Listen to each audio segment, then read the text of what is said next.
MP board के कक्षा 11वीं के सभी विद्यार्थी ध्यान दें। आज की इस क्लास में वार्षिक परीक्षा का आपका जो पेपर 10 फरवरी के दिन आपका भौतिक शास्त्र का जो पेपर होने वाला है, उसके लिए देखिए कुछ प्रश्न आज हम कंप्लीट करेंगे।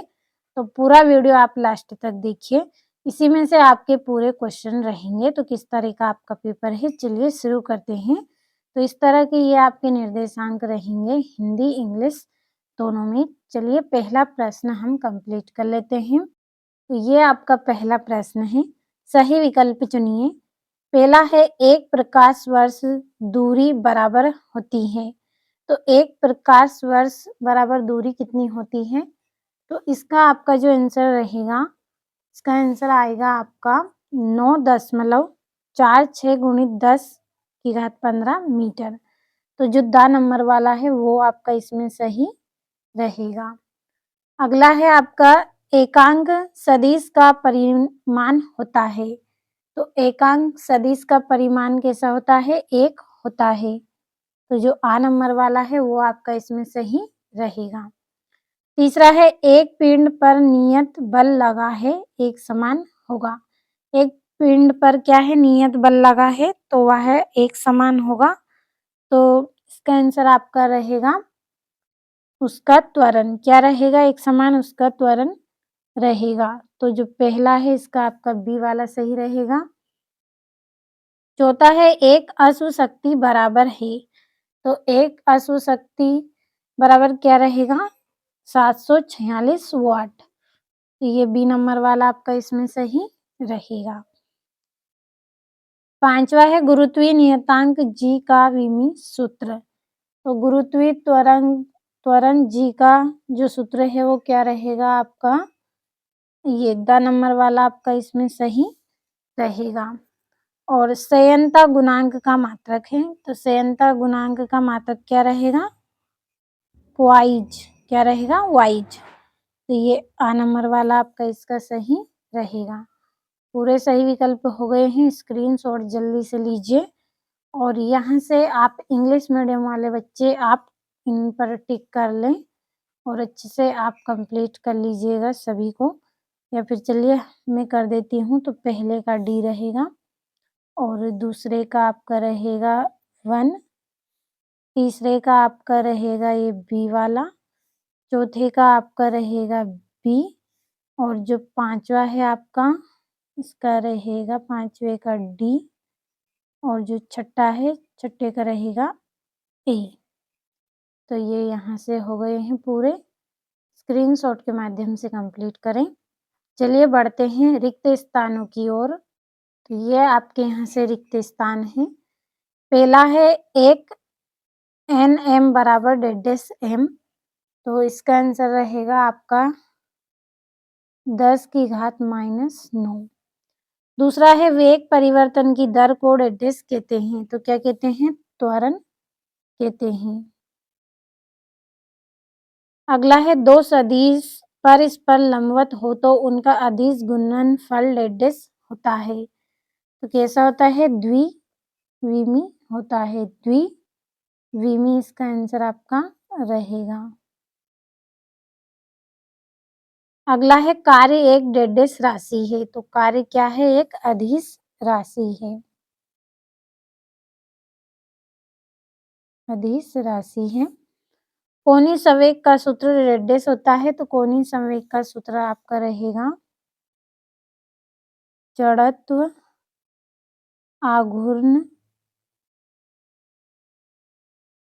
आघूर्ण बटा रहेगा आपका कोणीय इंटू कोणीय वेग।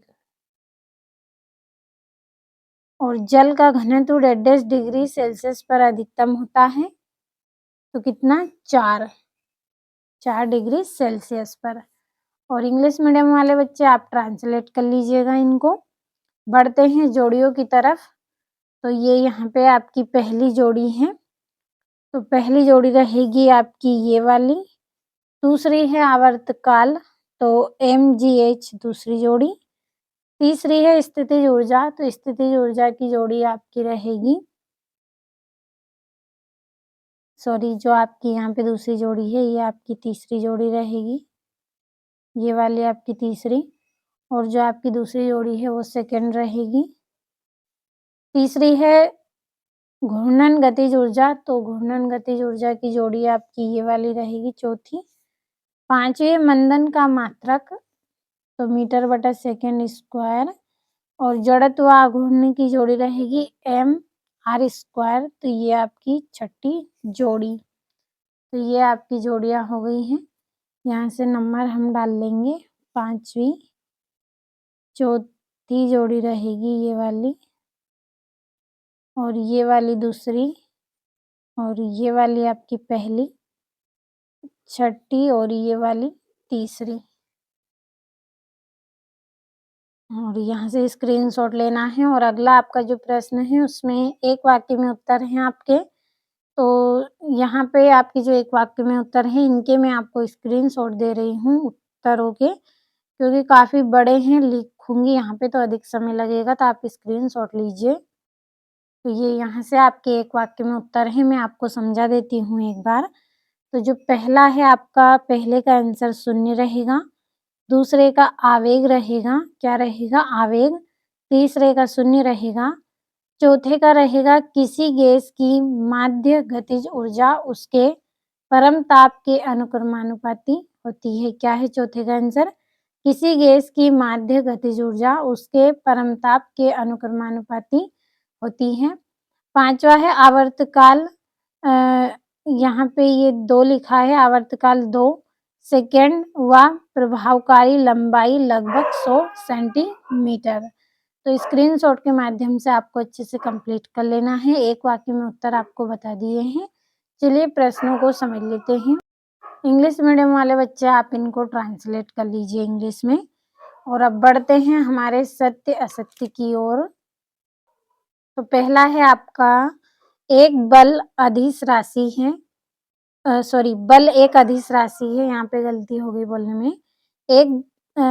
बल एक अदिश राशि है, तो ये क्या रहेगा? असत्य आपका रहेगा।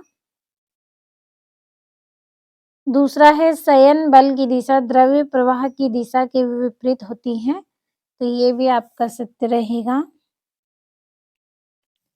तीसरा है पृथ्वी के व्यास के अनुदिश सुरंग बनाकर उसमें एक पिंड को छोड़ दिया जाए तो उसकी पिंड की गति सरल आवर्त गति होगी, तो ये तीसरा आपका सत्य रहेगा। चौथा है सीपी हमेशा सीवी से छोटा होता है, तो ये असत्य रहेगा। पांचवा है वायुमंडलीय दाब का मान 1.013 गुणित 10⁵ पास्कल होता है, तो सत्य रहेगा। और इंग्लिश मीडियम वाले बच्चे आप भी इनको कंप्लीट कर लें। आपके यहाँ से छठा प्रश्न है 2 नंबर वाले, विमीय विश्लेषण के उपयोग लिखिए। और सातवां है वृत्तीय गति में एक चक्कर पूर्ण होने पर उत्पन्न विस्थापन कितना होगा? तो आप भरोसा रखें, पूरे ऐसे प्रश्न बताए हैं जो वार्षिक परीक्षा में पूछे जाते हैं। तो चलिए 8वां प्रश्न समझ लेते हैं। 8वां है आपका, ये वाला प्रश्न पढ़ लीजिए। और 9वां है एक समान तथा परिवर्ती त्वरण को परिभाषित आपको करना है। 10वां है जड़त्व से आप क्या समझते हैं। और 11वां है क्रिकेट में खिलाड़ी कैच लेते समय अपने हाथों को पीछे की ओर क्यों खींचते हैं। और ये यहाँ से 12वां है शक्ति की परिभाषा मात्रक एवं विमीय सूत्र आपको बताना है। और ये आपका 13वां प्रश्न है वृत्तीय गति किसे कहते हैं। एक समान वृत्तीय गति के लिए अभिकेंद्री त्वरण ज्ञात कीजिए। तो पूरे 2-2 नंबर के प्रश्न हैं। अब 14वां प्रश्न पढ़ते हैं। और ये 14वां है प्रत्यास्थ स्थिति ऊर्जा की परिभाषा लिखना है। किसी स्प्रिंग को खींचने या दबाने पर संचित स्थिति ऊर्जा के लिए सूत्र स्थापित आपको करना है। और ये यहाँ से इसका अथवा दिया गया है आपको। और आपका 16वां प्रश्न है गुरुत्वीय क्षेत्र की तीव्रता किसे कहते हैं। और कोणीय वेग एवं रेखीय वेग में संबंध लिखिए और कोणीय वेग को परिभाषित कीजिए। तो अच्छे से स्क्रीनशॉट आप लें सभी प्रश्नों का। और यहाँ से ये आपका स्मॉल जी एवं कैपिटल जी में कोई 2 अंतर आपको लिखना है। और पलायन वेग एवं कक्षीय वेग में संबंध आपको लिखना है। 3-3 नंबर के हैं और ये आपका आवर्त गति का विस्थापन समीकरण आपको इसमें लिखना है। तो जितने भी प्रश्न आपको बताए हैं सभी को आप अच्छे से कंप्लीट कर लें।